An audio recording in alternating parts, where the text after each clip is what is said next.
What happens when I purposely try to break a Walmart store and make sure that everything goes wrong? Well, you're about to find that and a heck of a lot more. But I'm also going to show you the 3 most important metrics that you have to pay attention to if you want to keep that Walmart dropshipping store alive. I'll show you that and a heck of a lot more. So I'm super fired up for this video. I hope you are. Let's do this. All right, so what I'm about to show you guys is what the back end looks like of a store that got purposely blown up. What do I mean by that? Well, I mean that we chose to take this store the traditional drop shipping route, which I will explain to you the difference between the traditional drop shipping route as well as the 2-step route, which is the route we now use, which is pretty much 100% safe. It won't get you suspended and or terminated if you do manage to keep your metrics going right. Now, keep in mind, if your metrics do blow up, then obviously suspensions, terminations will ensue. So keep that in mind. However, before we get into the logistics of what each store is and how to blow up a store in 60 days flat, I'm about to reveal to you that my email is below. It's like a huge reveal. Oh shit, my email is below. But in the event that you want to discuss either how to do a 2-step dropshipping store yourself and or you want a full-on automation, meaning it's all done for you from A to Z, you don't have to lift a pretty little finger, then my email is below. So feel free to reach out to me, send me an email, and I'll be more than happy to jump on a call and kind of guide you through some of your options. But first, let's talk about what those options can include. Obviously, there's 2 routes to doing this drop shipping thing on Walmart. The first route is called a traditional drop shipping store, which I am showing you the stats from that store right here. And let's talk about what that means. What does traditional drop shipping mean? I'm gonna just lay it out for you in layman's terms, as simple, as sweet, as short as possible. All it means is that you've got a Walmart store and you're listing products available at other stores on that Walmart store for sale without having the products at all. So the products are sitting at the other store's warehouse ready to ship out. As soon as you sell one of those products on your Walmart store, you'll now go place the order at the other store and have them directly send that product to the customer from Walmart's address, thus equaling the drop ship from the third-party store to the Walmart customer's address. There's no need for you to touch that package. There's no need for you to see that package. All there is the need for you to collect the customer's money. That's it. That is why people are going bananas, bonkers over this model, because you don't pay for the product until you sell it, versus the traditional e-commerce model where you've got to pay for the inventory first and then you got to sit on it and wait until you sell it in order to collect that monies. No, this is different. You are drop shipping the product direct to the Walmart customer, and you don't buy the product until the customer's already paid Walmart for it. So that's what we're talking about. With that method, Walmart's not happy. That's because you're sending products from other retailers to their customer, and those boxes show the other retailer's brand. So that's the first reason they're not happy. The second reason that they're not happy is typically you can't show them the tracking number because it's going to show that it left Amazon or Best Buy or wherever the hell you bought it and it went straight to their customer. Again, they're not going to be happy. So those 2 reasons, and you're going to see those statistics or metrics that tie to those statistics here in a second.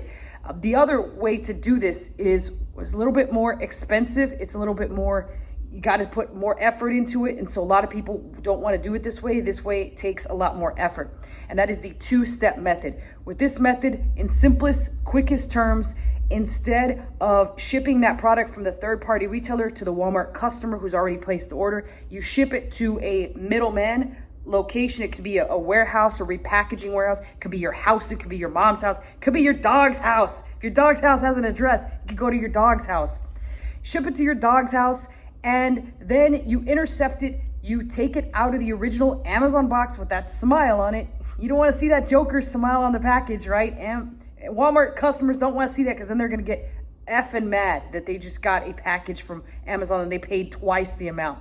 You take out the original receipt, you repackage it in one of these poly bags. Let me show you what this looks like. I'm literally getting out of my chair here. I just ripped the one. You ship it in one of these poly bags. You repackage it. You slap the label. You don't tear it like I just did. Don't tear it because that's going to cost you 15 cents. You don't tear the bag. and you slap a label on it and you ship it to the Walmart customer to their address. So the customer has no idea that package came from Amazon, Best Buy, wherever the heck you bought it. They receive it, they're happier than pigs in shit, and they're excited they got their package. That's the two-step method. A lot of people will not execute that method, primarily because it takes that middleman step, and they've got to repackage, they've got to intercept, they got to ship it out. So it costs a little more. There's a little bit less profit margins, although margins do average around the 20% mark. People just aren't willing to put in that extra effort. They're lazy as shit. They're couch potatoes. So that's what I recommend. But in the example that I'm about to show you here, you can see the statistics. You've been able to see them in the back. We blow this up in 60 days. Even though it says 90 here, it took 60 days to blow this shit up. Let's talk about why and the two most glaring statistics and the reason that you will get suspended if you decide to execute this standard drop shipping model with little to no experience. You could be using a very solid team that's good at this, which is great. They will make sure that you skate on by and you break the rules for a while. But eventually, it's hard to sleep at night knowing that you're executing this kind of model, primarily because if you do get shut down, you're suspended. They're very vigilant about accepting those suspension appeals. They're a pain in the ass. Trust me, I've been there, done that. This store right now has been suspended for about 2 weeks. We're still trying to get this one back. But again, we purposely blew this up. Why would you do that, Liz? Why the hell would you do that? For sake of science, people. For sake of science. When you try to break shit and then you figure out what went wrong, you become a better scientist. So in this particular instance, we look at last 90-day metrics. What the hell happened? What the F happened here, right? Two glaring statistics, as I spoke earlier. Valid tracking rate is okay. You know, a lot of people usually say valid tracking rate is one of the big reasons why Walmart obliterated all sellers about a year ago off the face of the planet because of this VTR rate, as they call it. What does that mean? That basically means that the tracking was not any good. So they were able to detect this was bullshit tracking bought from a third-party tracking supplier. Yes, there were people selling tracking numbers, and they were able to detect it. It went off on their bullshit meter, and they're like, this is bullshit. We don't accept that number, so it's invalid. That's what that means. Now, that's not really the problem. That was the problem about a year ago. What the problem is recently with all these Walmart standard drop shipping stores that are still open is two big things.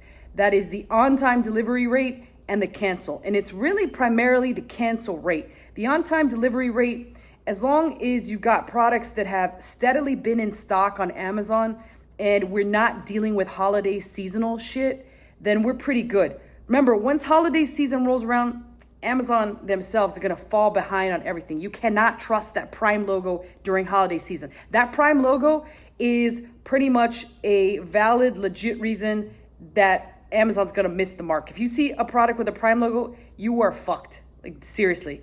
It is probably not going to make it to its destination. If you buy your kid a Christmas present that says guaranteed on this date, more than likely that kid's going to end up crying. You better run out and get something at the local mall, which is a ghost town. You better hope they got something there because Amazon will more than likely not get it to you on time. That's what happens here with on-time delivery rate. There are certain periods of time where Amazon falls behind, and that's what happened with this one. It's rare during non-peak season like we're in right now, so this is like rare, but this cancel rate is the biggest concern. So what causes the cancel rate? So things that can cause the cancel rate include you can't get the product, right? The product is running late. So there could be products that are running late. It clearly tells you on Amazon, you don't have anything to do about it. You have to have some kind of plan in place in case this happens.